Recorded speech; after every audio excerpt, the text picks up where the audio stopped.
Welcome, everyone. We are so lucky today to get to do a live training with two of our company's top leaders. We're going to talk about retention. As our team leaders, we were talking about training topics that we wanted to do this month and next, and kind of mapping it out. And we really wanted to talk about retention, and we all recognize, like, you know what, this is not our best wheelhouse. We still have questions. We want to learn what that looks like in experience here at this company. And Amy and I were brainstorming, and we both were like, yeah, I bet Amanda Wedekamp and Sarah Cole would be amazing at this. And I checked with Craig, and he was like, those were the names that he said first. And so thankfully we have both of these amazing ladies that are going to talk about that with us today. You might not know them. I'm still getting to know them, so I'm going to have them give their a little bit of their intro, but then we'll talk in depth at this. So if you have questions, put them in the chat. I think Sarah's got some plans with the girlfriends. So we're gonna have her jump on first, and then Amanda, hopefully that's okay. But the I just want to front load this by saying, like, these ladies are in high demand with their own team. They have busy schedules, so we're really lucky that they're willing to give their time to us today. And so I'm grateful for everyone who's hopping on. If you can turn on your camera, as you've heard me say, like, I get awkward. I'm sure they'll be fine, but like, it's really always nice to see that nonverbal feedback. So if you can turn on your camera, that would be really helpful, just always, for a speaker. And again, if you have questions, put them in the chat, and we will make sure we'll cycle through. The idea is that Sarah's going to, well, there'll be a little bit of crossover, but the idea is that you'll have a really solid knowledge and understanding of different ways, because there's no one way to do anything in this industry, but specifically in our company, about retention in terms of our team, our advocates, consistent growth. It is a little bit of a different reality here. Those of us that came from Beachbody, where our cycle resets weekly versus monthly. And so all of a sudden at the start of the month, we're like, wait, I'm at zero, when that really never happened with us before. So it is a little bit of a shift, and it's fun to kind of get creative and learn new ways, but it also means some deprogramming. And sometimes that's a little hard. It's a little hard to get out of our routine of what was familiar and what we've always done in default mode and learn some new. So we thought it would be just so helpful just to hear without any context or bias from what we used to do. And then we'll also really dig into some of the mechanics of customer retention and some of the really unique tools and approaches and ability that we have here that we might, whether you're, if you did come from Beachbody or somewhere else, that I've never seen before, which is really fun too. So, so excited for this. I'm going to spotlight Sarah and start with you. And if you could, like, we would love to get to know both of you ladies. Like, I know a little bit, but I don't think a lot of us do. Like, what is your background, your history? What do you love talking about the most? What's your vibe? Kind of things like that. Sure. Oh my gosh. Okay. So first of all, thank you for having me on here. I have instead of girl crush, I'll call it a business crush on all of you guys. So this is like an honor. And I am somebody who I love to collaborate. I love to build a culture here of collaboration. So this was like, as soon as Jamie reached out to me, I was like, are you kidding me? I would love to do this. So I've really been admiring you guys from afar. And this topic is something that I also love to talk about too. But really quick, my background is I've been in the industry now for going on 10 years. I honestly haven't totally counted. I started out with a skincare company. It was kind of like my entry into the industry. I do anesthesia by trade. I'm a nurse anesthetist. So that's like a really long schooling career. It's pretty rare for a nurse anesthetist to do side gigs outside of anesthesia, to be honest, because we make great money. I'm just going to be honest. So it's like, why not do this? But I also love the idea of more of a passive income, making more in less time. But I also love using my brain in other ways. And there's so many great parts to this business that I don't get from working in the medical field. And I also love the idea of preventative health as opposed to treating sick care, essentially, which is really what our healthcare system is, right? That's when I get to see people in the operating room, is when they're already sick with something. I love being part of something that's helping to prevent it, right? So I actually got into this because we were on our own journey through IVF. I wanted to make extra money. I had multiple six figures of student loan debt. And I was like, okay, if I can build a business and at least drop a couple of my weekend shifts, like, let's do this. So I got involved with my first company, Did that for 5 years or so, loved it, then shifted into health and wellness with my previous company. And I was actually happy there. My team was doing well. We had just like, hit like a big milestone. I had people earning car bonuses, all this stuff. But I met Sarah and Ben through a friend of a friend. And I was like, I might be crazy to start completely over, but I was one of the first that joined before the company launched in May, like over 2 years ago. Back when like no one had even hit senior mentor yet, so we were very like a baby company, and I saw the vision, right?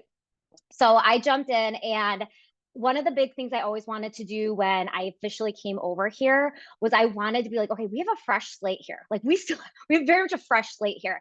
And all of you guys that are part of this right now in the foundation phase of the company, you are part of us building this culture right now, which I think is so cool. And how cool is it that we get to actually create what we've always wanted in this industry, bring all the best parts of the industry that we want all into one place and leave out all the other stuff we don't like. And the best part is like, you guys will not meet a more collaborative corporate team. You just won't. It's like unheard of in this industry. They want to hear from us. They go above and beyond to take to heart feedback that we give them. And they don't just say that, they do it, you guys, over and over again. So what I want to talk about first, as far as advocate retention, is really, it starts with the team culture, right? So you really have to teach from early on. And this is why I've always done a long game mindset. So I'm going to do a quick screen share. So this is not an official Hue and Grace graphic. I'm happy to share this with you guys. Do you guys see the 4 phases of growth here?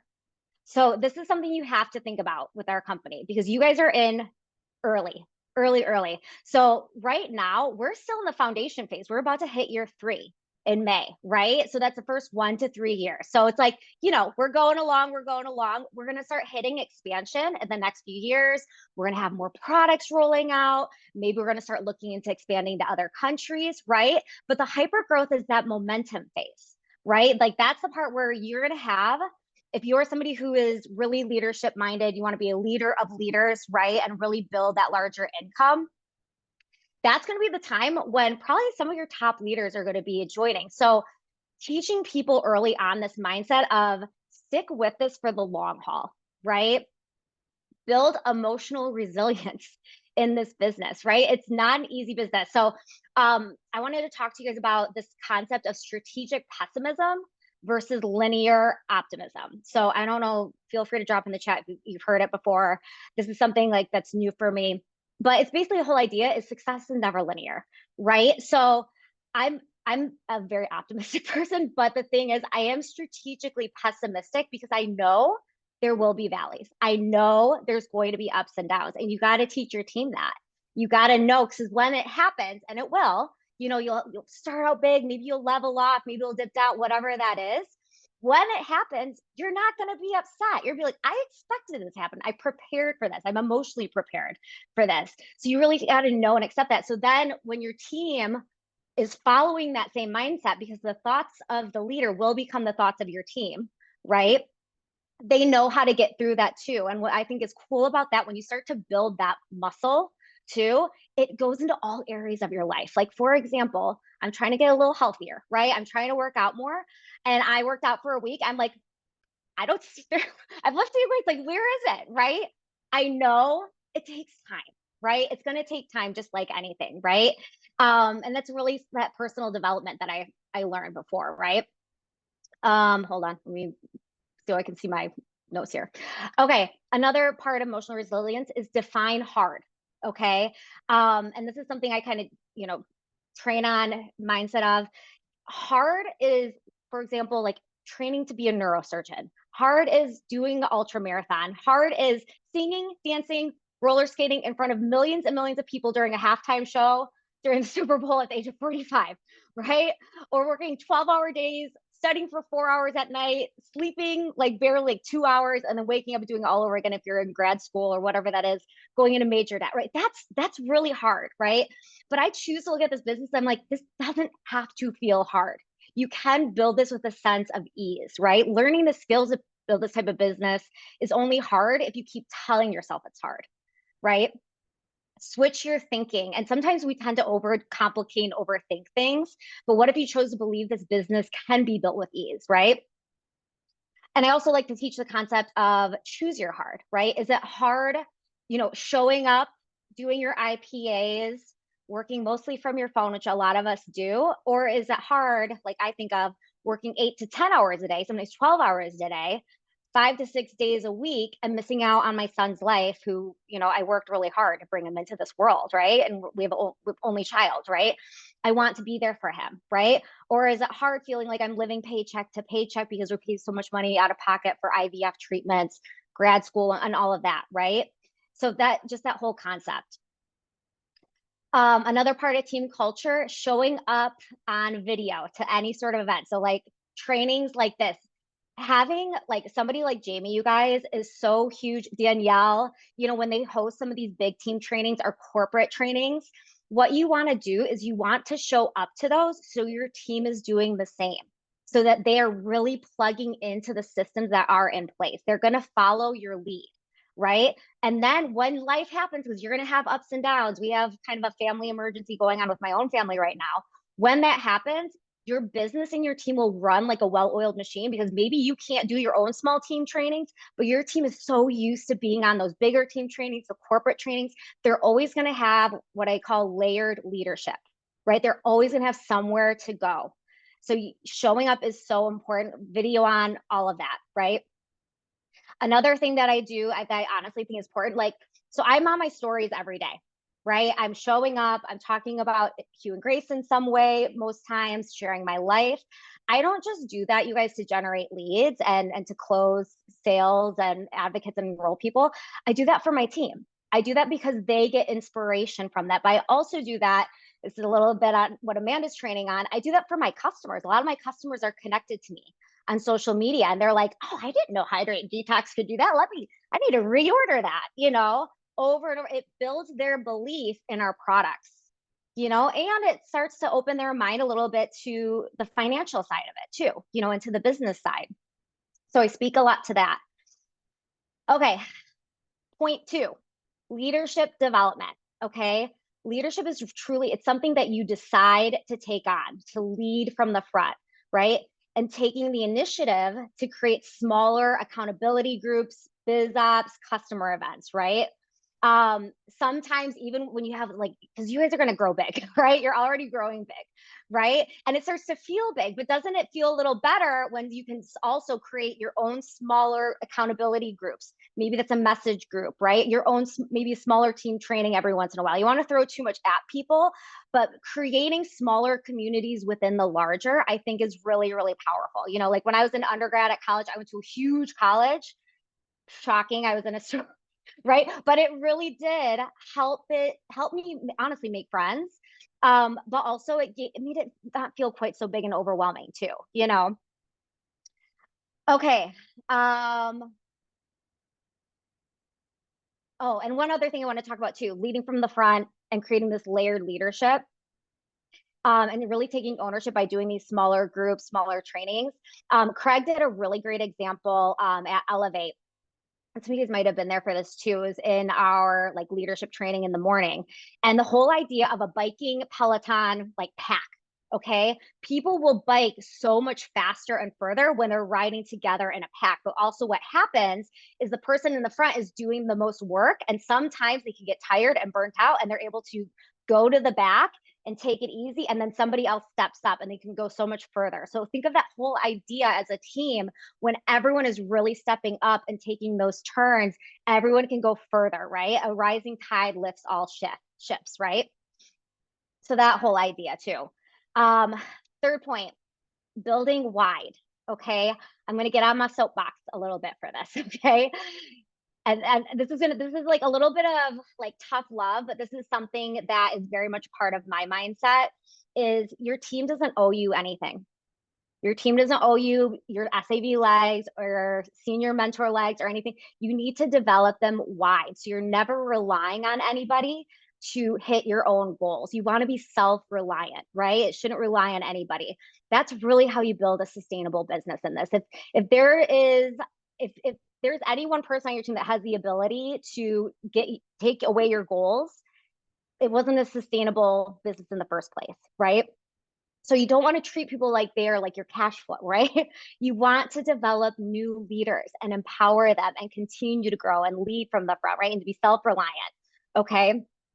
And I think that is just so important. But also, what happens when you do that is you feel good. It doesn't feel good at the end of the month to be like, when so and so going to do this or do that, right?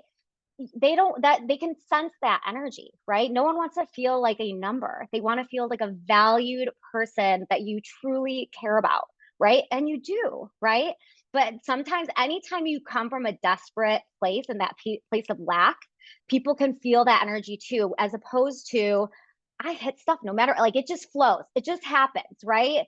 It feels good. You're not stressed at the end of the month. Your team feels it. And guess what?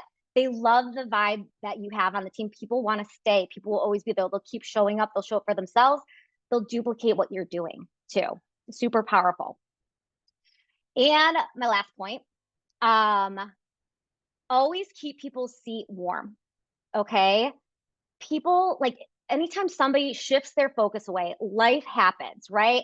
You saw it, somebody's they're like, oh my God, I thought they were like gonna go all in. They talked a big talk. They're not walking the walk, right? It's not about you, it's about them, right? And sometimes they need that space to figure it out, right? And of course, like, coach them from a place of abundance.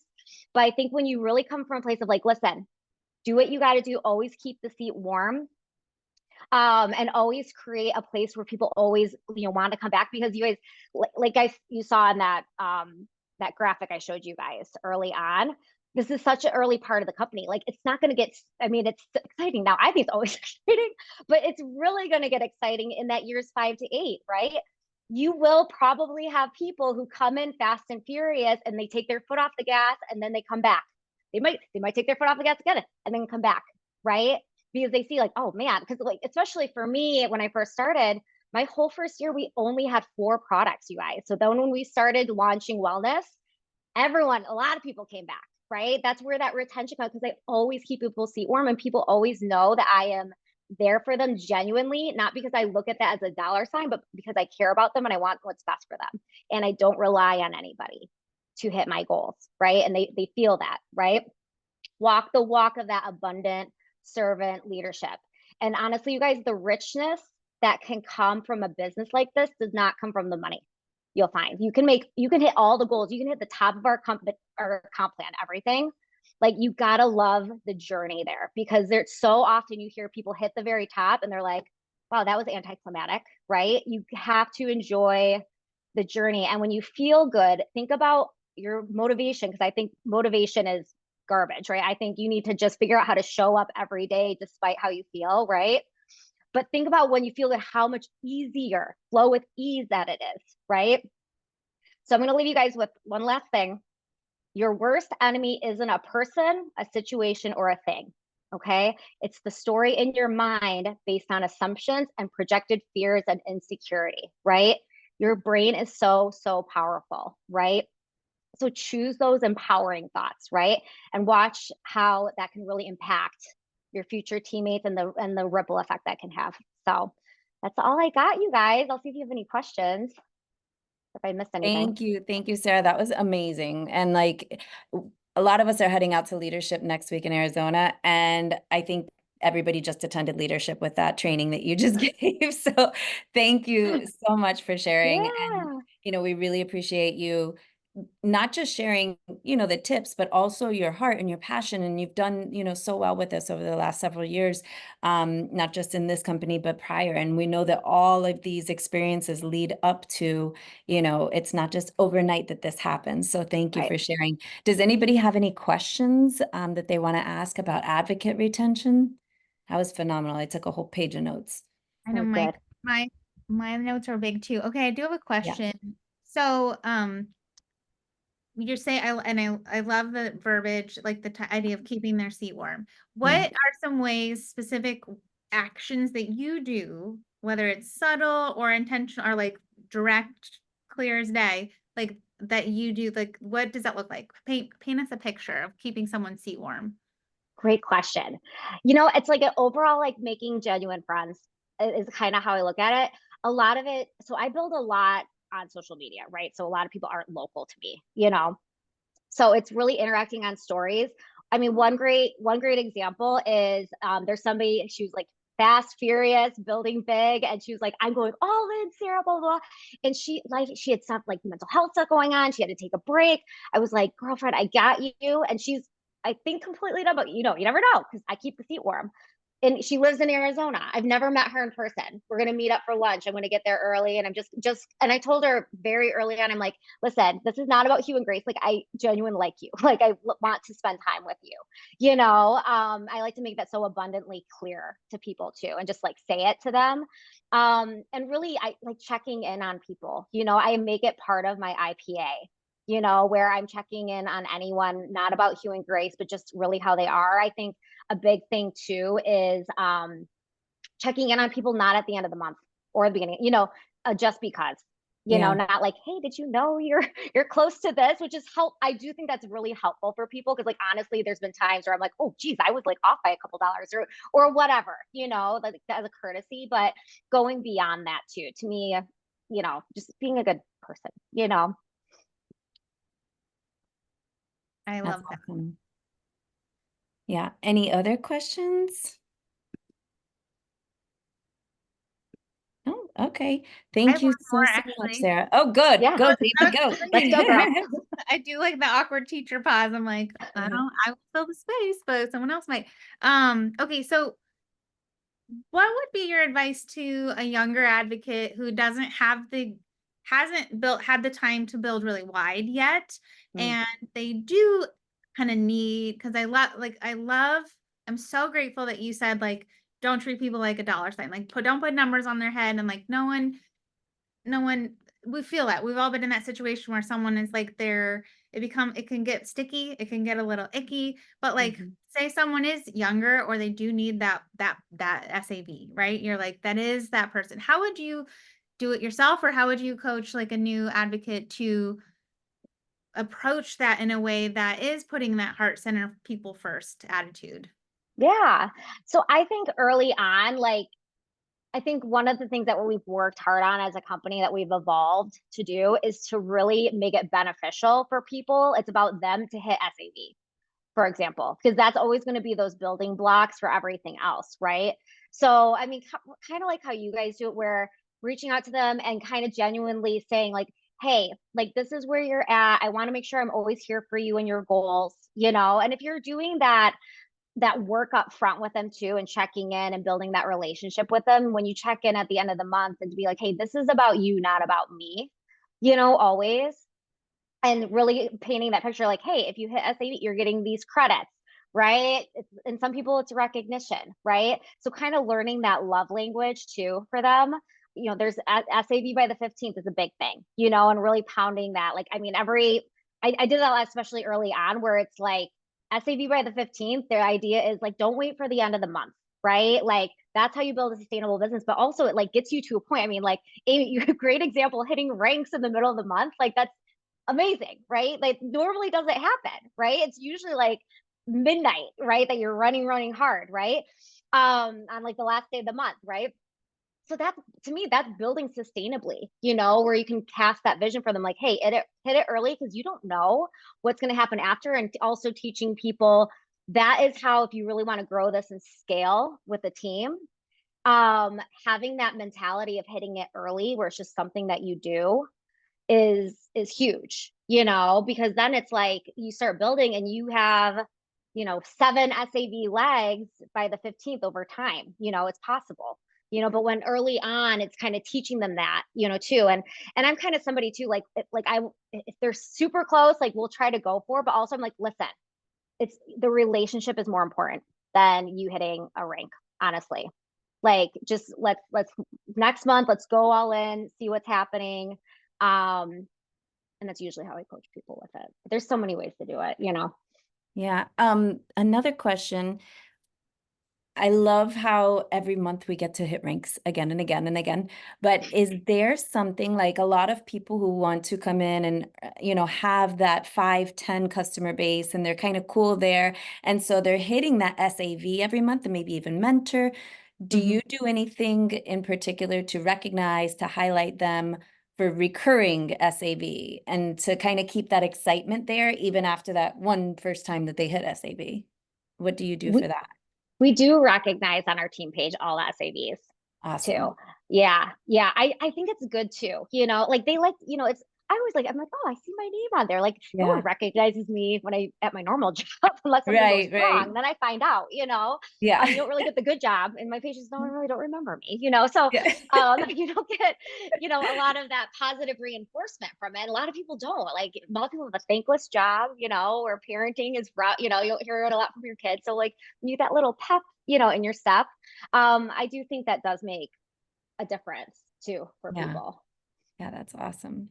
Okay, great. I'm sure I'll think of a lot more questions between here and Yeah, next week. So I'm be oh yeah, ready. I'm I'm an gonna be open with book. hi Sarah. I'm ready to pick your I'm gonna brain. have some for you too, so I love it. Yeah. Thank you. That was amazing.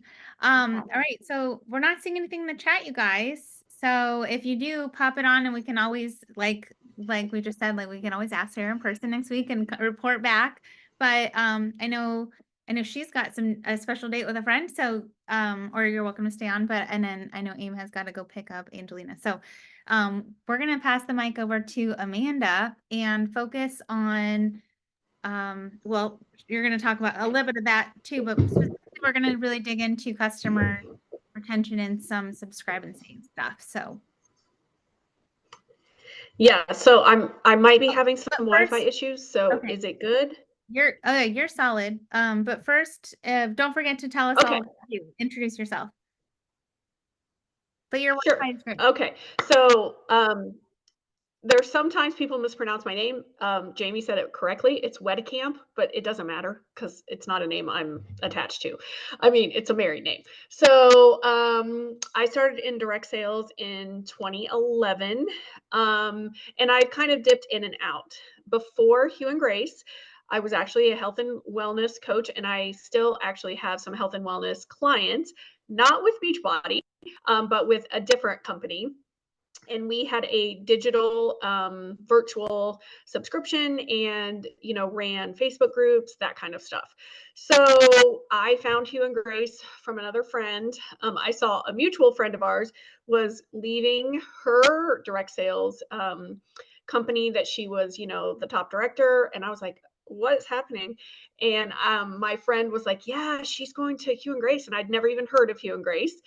And she sent me the Ben and Sarah's video, and I was like, oh, I'm signing up today. I'm like, this is a no-brainer, because with the health and wellness business, I've been super focused on whole food nutrition and helping clients read food labels and all about ingredients in food. So this was a natural fit. And even I remember hearing about some, supplements that were coming, because at the time I signed up, we did not have the supplements yet. And I was like, oh, I'll be all over the ingredients. And I was, and they are excellent. So that's just a big part of my own journey. Is I love digging into, food and supplement ingredients. I'm not so much with the beauty and skincare ingredients, so I love that I can trust Hugh and Grace on that part. So that's something maybe to consider for yourselves. Like when you align with a company that you trust, it's okay. You don't have to know everything. So let's talk about the customer journey and retention, because if you're like me and you came from a business that had a virtual subscription, you did not remind your clients every month that they were going to be charged. That was not something that we were trained to do. And it was really not something that our society does, right? Netflix is not messaging me every single month and going, you didn't watch anything last month. Did you still want this subscription with Netflix? No, they trust that I'm an adult and that I will cancel Netflix if I'm not enjoying it. That was the business that I came from. So how have I switched to provide excellent customer service? That is something that we as Hugh and Grace advocates need to be doing, because we don't have a virtual subscription. So if we don't make that relationship with our customers and their subscription comes and they don't want it, they're going to be frustrated with you. They're going to be frustrated with Hugh and Grace, and they're just going to cancel. So one thing I want to encourage you to do is really look at subscriptions as non-negotiable. Now, I have heard, Jamie and I had a little bit of a conversation before the training, and she had mentioned that the previous subscriptions that Beachbody offered, it was very challenging to cancel. And that burned a lot of your client base. But here's something I want you to really take heart. If they are buying Hugh and Grace from you, they trust you. That is huge. Like, they may not trust the company you were with, but they trust you if they have continued with you in this new company. So take that to heart and take that trust and continue to earn it. You now need to show them that they can also trust Hugh and Grace. And how are they going to do that? Well, one thing is empowering them to understand that they can manage their subscription. You can also manage their subscription. I tell my clients subscriptions are non-negotiable if you like to save money. If you like to spend money, you go right ahead and we can just order as needed. But I hate paying for shipping. I love that we're getting an additional 10% off our subscriptions, if you're a client or a customer, and you get that free $10 shipping. That's a huge savings. So here's the kind of conversation that I have, especially with a new client. I will say, look, I get it. We've all been burned by a subscription that we felt like we forgot to cancel or we kept getting it. It was so hard to cancel. That is not Hugh and Grace. Trust me to manage your subscription for you. That means I'm going to reach out to you before you're ever going to have another order process. Hugh and Grace is also going to reach out to you and let you know via email that you have a subscription coming up. And as your advocate, I am happy to edit your subscription. I'm happy to bump it out. And if need be, we can absolutely cancel it. I totally get that. Like, you may have tried something and it wasn't for you, and that's okay. In addition to the free shipping and the 10% off, you also earn rewards. So that's kind of the non-negotiable that I tell them about. Another thing that I've done to show people that, yes, I will manage your subscription for you is I have messages from clients that are like, can you bump me out? Or can you add this to my subscription?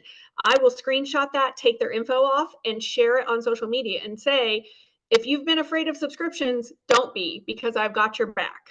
Now, if you tell them you're going to manage their subscription, then you absolutely need to do that. So you need to continue to be a person of your word on managing it. Now, how do I do that personally? Hugh and Grace sends an email 7 days before any subscription processes. We as advocates have been trying to get them to move it to like 5 or 3 days because 7 days feels like a lot, because a lot of people look at their product and they're like, we have a lot left. I'm not going to need this, but they're not processing. Like, okay, it's not going to process for 7 days. Then we still have to ship it. So it might be even another like 5 days. So if you have, less than 12 days left of your product, you're going to run out. But so we're working on that. But Hugh and Grace sends an email 7 days before. I personally, this is how I do it. I send an email to my customers 8 days before because I want them to hear from me before they hear from Hugh and Grace. This is not how every advocate does it. Some advocates use social media to message their clients. Some text them, Facebook Messenger, Instagram DMs. At the beginning, I was doing that, but it got really challenging for me personally to be like, okay, now this person I talked to on Facebook Messenger, but this person I text, okay, now how do I talk to this person? I can't remember. So I just moved to email for everyone. And I basically have a template that I use on Gmail. You can schedule emails. I'm not sure if you knew that. So I take the time at least 8 days before to schedule their email. And it's basically like, hi, Jessica. I'm super excited for like this month. I was talking about Valentine's Day. So I'm super excited for the month of love. I hope you are too. Your subscription is set to process on February 15th from Hugh and Grace. Here's what you're getting. Would you like me to make any changes to this? I also let them know if we have a certain special coming up, or let's say they are just a collagen customer. I will tell them, like, I really recommend trying like maybe the body polish. That way you're going to get free shipping. It's one of our best sellers. So I try to help them see the value of getting their order to $100. And then I wait to hear from them. Okay. If they don't respond to me, I've done my part. Hugh and Grace has also done their part. Now, does that mean I don't get texts sometimes on the day that the order processes because maybe they're not checking their email, but they get an alert from their bank that they had an order run? Absolutely, I have gotten that. And I've had some people say, "Oh, I didn't know I was getting a subscription." I didn't know my subscription was running. And I'm like, "Well, I did send you an email on this date, and Hugh and Grace sent one too. This one you'll just get a little bit ahead, and then I can bump you out further." So at least I'm doing my part, knowing that, I did do my follow up, and Hugh and Grace did as well. The other thing is, if I don't hear from them, I do not continue to message them. Like, I trust that all is well and the subscription will run. So that is the customer retention part. Now, you may have customers who tell you, like, "Look, I don't want a subscription. I absolutely just do not want one." And that's fine. They are welcome to order, as needed. Those people I definitely reach out during the sale time because they like to stock up. And one other thing that I wanted to mention, let me look at my notes. Sorry, real quick. Oh, I know. You may have some customers who are like, "I'm not very good about taking my supplements," or, "Oh, I keep forgetting my collagen." So that's an opportunity for you to educate them and help them to find a solution. So, how do you personally take your collagen every day? Do you keep it by your coffee in the morning? Do you bring the packet to work because you know that you're going to add it to your beverage then? Like, how do you personally remember to take your supplements? How do you personally remember to take your hydrate and detox? That's something that sometimes that's the reason they don't need their subscription yet, because they're not consistent with their product. And so that's another touch point with your customer to remind them of ways to remember. And I've even offered tips to people like, I put the morning supplement right by my toothbrush so that in the morning when I brush my teeth, like, I take the morning supplement. So just little tips like that can help manage that relationship. But I just want to say this again.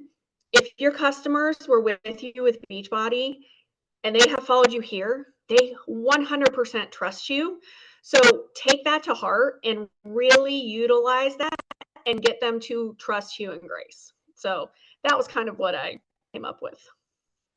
I love that. That was so great. I have some questions, but I also want to remind everyone, like, put your questions in the chat. So you kind of touched on it here at the end. Oh, But a lot of that one-on-one education and coaching, what do you do? Do you do like one-on-one calls with your clients? Is it more just emailing back and forth, or what does that like ongoing support look like on a personal level? And then scaling out, do you do anything like, do you have a customer experience group, or do anything like in terms of continued engagement and support in that way? yes. So I don't do a lot of, like, I have clients with the other company that are still my wellness clients, and that's a whole different, ball of wax. Many of them are Hugh and Grace customers. But I feel like I do a lot of education on my social media, kind of like Sarah does. And one of my friends, she used this tip. She goes, "Look, I think of social media as like a commercial for my current customers." And I was like, "That's a really great way to think of it." So I thought that was great. But there's 3 other advocates and we do run a wellness tips and tricks group. And, we allow people to come in there, and we have run different experiences for them. We try to focus on all parts of wellness we don't want it to be just one big sales group. So we talk about like self-care, we talk about ingredients. We of course like talk when the new products are launching, or we will demonstrate a product. We do testimonials in there. So that's kind of how we do it. But I don't have like personal one-on-one Hue and Grace clients that are coming to me, for like ailments, I would say, just because I'm not comfortable like diagnosing or anything like that. I love it. Sarah, did that answer your question, or do you want to have a follow-up to that? Yeah, okay. Amy had a question. She said, Amanda, do you do anything to help them feel the value of the products they're using? Yeah, so we talked about this earlier today, actually. A lot of times we're getting price objection, right? And I think one, that's a really good talking point on your own personal social media. So why is it that it's worth paying the money for the Hue and Grace collagen? Well, people are asking me all the time, like, why is, what is like, how come you're getting so many good testimonials? Why are these people like the hair is growing? And I'm like, because this collagen works. A lot of people use the Costco collagen because it's cheap, but they're not seeing the results that they expect. And they don't love the color and the taste and the serving size. It doesn't dissolve, but they're kind of still muddling through. And my question to them is when they reach out to me like, well, are you happy with the collagen you're using? And they're like, no, that's why I'm asking. And I'm like, right. So maybe you do need to invest a little bit more to see the expected results that you're hoping for. And I hope that our collagen will exceed your expectations. So I think talking about the value of it on your social media, if you are someone who's active, is so important. And, not everyone cares about ingredients, but you can talk to them about, look at your own collagen and see if it has types 1, 2, and 3. Many of them are missing type 2, but ours has type 2. And that's the collagen you want for your joint health. So there's little, in the Knowledge Center, we have a lot of good one pagers that have talking points. Pick one of those and have that discussion. I love that. Okay, so that jogged another question in my mind. So one thing that we've talked about before on calls was I'll add my spotlight really fast and then on following myself. But one of the things that I think you do exceedingly well is a lot of in-person experiences with people. And I've loved learning about that. So for someone who doesn't want to use social media as heavily, or isn't necessarily their wheelhouse, do you feel like your in-person opportunities, or do you like helps with retention or adds to your customer experience? And if so, how do you design that? So I've done periods where I've done some experiences. I don't do a ton of events, and probably the last one I did was, I think, November. But it's a great way for you to practice talking about Hue and Grace. Like that's one way that it's very helpful. Number two, it does get the name out there because we're still building this brand. Like Hue and Grace is obviously not a household name. I brought my water bottle somewhere sometime and someone was like, did you go to a wedding? Did Hue and Grace get married? I was like, no, this is like the company I work for. So, we're still working on getting our name out there. So that's another thing that events can really help you do. And, my most successful events, I will tell you, one is at my local yoga studio where I attend. So I have talked to the owner and I've said, hey, can I bring the Hydrate Detox and the collagen bar to set up after class? And she's like, oh my gosh, I love it. Like she just thinks that's great. And I typically have a little, card that they fill out their name and email. And I do a newsletter weekly for just anyone who's interested in getting it. And it's just all about life and wellness and not just Hue and Grace, but I sprinkle that in. So I will put them on my email list. And one of the things I tell them is like, if you give me your email, I'm doing a little giveaway and I'll give away a bag of collagen or something like that. Those are typically successful for me gathering contacts. For me, it's when I do an event, depending on the situation. So the yoga studio is definitely more making connections and gathering contacts because I'm going to see these people again and they're going to be like, okay, I do love the collagen. Like I do want to try that. So that's something that helps me make those connections and then talk more in person, like when we're in class. The second most successful events that I had, there was a local woman who she has a women's group. They get together, I think, the last Thursday of every month. And they had my massage therapist come. Well, my massage therapist reached out and she's like, you should see, like, let's set up Hugh and Grace at the event. She thought it was great. The woman coordinating the event thought it was great. So I've set up twice at their women's night. And that is usually successful for sales because all these women are kind of waiting around, chit-chatting, eating, drinking wine, waiting for their massage. And I'm like, ooh, let's go try the body polish on your hands because you're going to fall in love with this. Do you want to try the hydrate and detox? I always give them that after their massage. I show them the collagen. They get to try the serums. So that typically ends in some sales, which is always great. I love that. Okay, that was helpful. Since I asked you this the other day, but since we're recording and I want you to tell our team, if someone you've got an existing customer on your list, they don't have a subscription, you're coming up on the 15th, and you're talking to them. Can you tell us, the question I asked you was, can we start a subscription for one of our existing customers? And you said yes, but you explained exactly how the hiccup with that and how to do that. Would you repeat that? Absolutely. So let's say that I actually have a friend who reached out and she was like, I do want to get the collagen. I'm like, great. She's ordered before, so she's in my system. I can absolutely go in. You can actually start a subscription any day, so it doesn't have to be the 15th.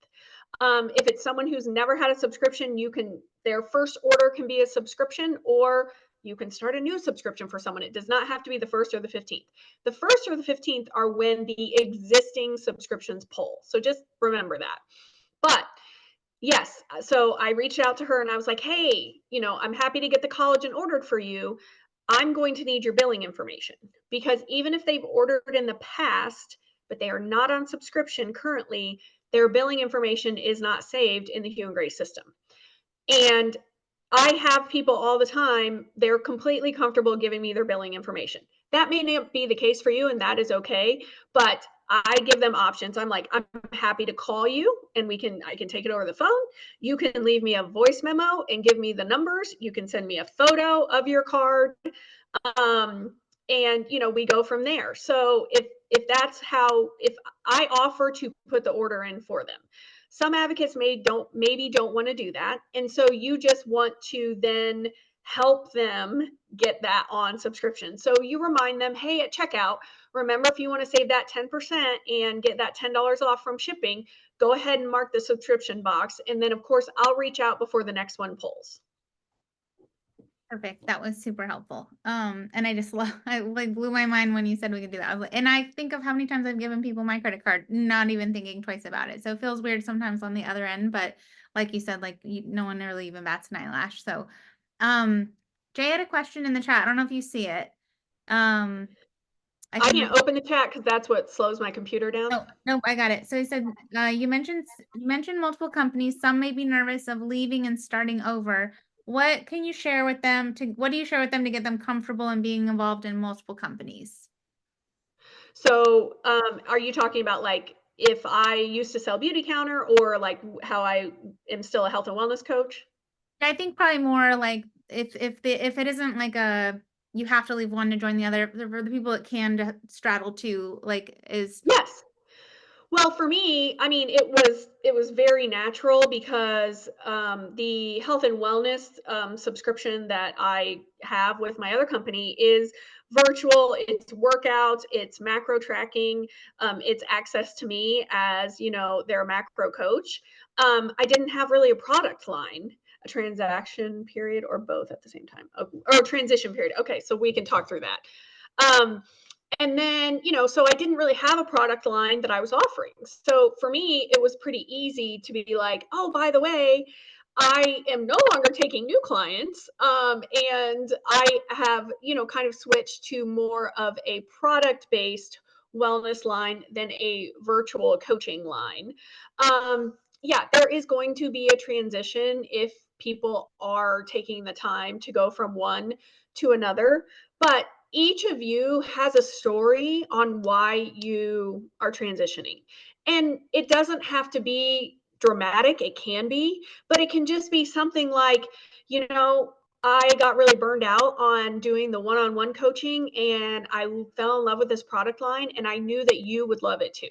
Like whatever the story is, that's your story and that's what you want to share as much as you are comfortable sharing. Yep, I Ma- love that. Do you mind if I add on this, Jamie, too? Yeah, go for it. I've thought about this a lot actually, and this is just kind of my opinion, but I feel like the landscape in network marketing has really changed and evolved into more of a social selling model where a lot of people are doing affiliate marketing and a lot of people are selling products online more than they ever have before. So I feel like it's a lot more in a way like acceptable to have multiple things that you love and you share. You know, what we want at Hue and Grace is we want the average person to win. Not everyone's going to want to build a huge team and do big leadership. A lot of us that are joining now see the vision and want to do that, right? But we are really building something where you can build a great customer base and make a lot of money here, right? And make a great income. And you can also share your favorite shampoo somewhere else, or your favorite lip gloss, your favorite makeup line, your favorite shape that you happen to like somewhere else. I think that builds trust. Like I actually like to see somebody share multiple different companies a little bit because I'm like, oh, I actually like that. She's not just trying to make, and she's not trying to even earn commission on that, even, you know. But I think it's a lot more acceptable. Or having an Amazon storefront, whatever that is, you know. So I think creating that space for them where it's like, yeah, go for it, you know. Yep, I think so too. I think it builds trust. I think it makes it. I think there's enough savvy consumers out there that you can see right through it when someone's only talking about one thing and it's like, oh, I have the best of everything, and it's like, but we all But know that that's you know. And I loved, and that's honestly, that was like one of the first questions I asked Sarah. I was like, how handcuffed am I here? Like, how gagged right. am I? Like, I want to be able to just, if there's something great, I want to be able to lead with that. Um, how do you do both when they both like are you saying like the same products? Like I would say, I mean, you can speak to this, but I would say like pick the one that like you feel most strongly about. Like do your own research. Mhm. You have to lead with your story, your trust, and like no two things are made equally. And you can, and maybe you're like, this might be better for some, this might be better for others, and one might be cheaper, but you're compromising on like an extra level of collagen support and like being able to be educated. I always say competence raises confidence. So if you can speak confidently and competently about a product, then that's all they want to know. Like give them the information and let them make the decision that's going to be best for them, but show them the pros and cons. What would you say to that? And I would say, so the company that I do the wellness coaching for, they did come out with a collagen. And all of those clients buy Hue and Grace collagen, and a bunch of the coaches buy Hue and Grace collagen because they don't love the collagen that that company has.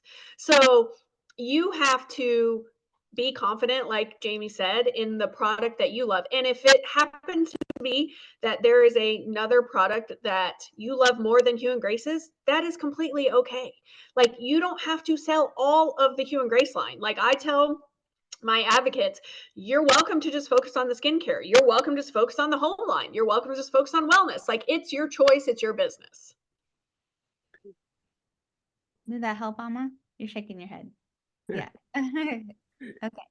Perfect. So I know we're at almost like an hour, and this was amazing. I loved it. I don't know if you guys have questions. Do you happen to have before I close? Do you have questions for each other? I don't think so. Okay. And if there's any other questions, put them in the chat. Sarah, I loved how you were talking about how this is a long game. I love the visual of like we're just still in this infancy stage. I always think about like I used to once upon a time I had aspirations to be a cute surfer girl, and then I realized I'm really terrified of the ocean and I don't enjoy surfing at all. The idea of it is that to catch the wave, you have to start paddling before the wave is like crested. It's like before when it's Love just that.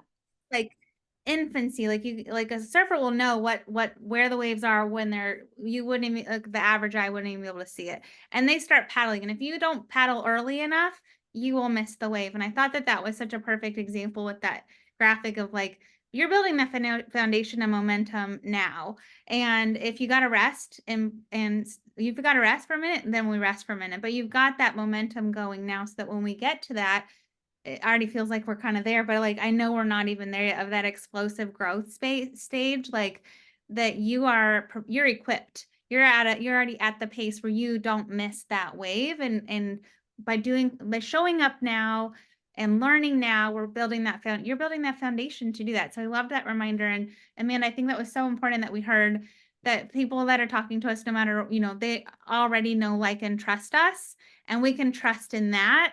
And that's why they're talking to us, not because of who we represented or partnered with in the past, but because they trust us, you, me, to guide them well. And I think like we can sleep well knowing that. And then doesn't that feel good to like look at it? What a beautiful reframe to be like, oh yeah, they are like, do you trust me? Like, how good does that feel to know that that you have that's something precious that you've earned in your clients and your prospects, so in your following. So I thought this was amazing. Thank you both for your time. So grateful. Happy to return the favor anytime. Well, thank you. It was great. And if anyone has any questions, you're welcome to find me on Instagram, same name, or Facebook, whatever works. I'm happy to answer. I Yeah, would and definitely same go here.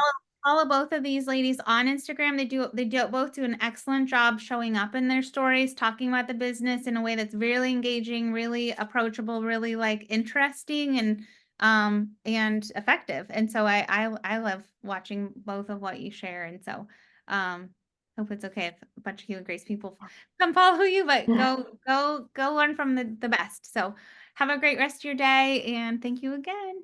All right, thanks, guys.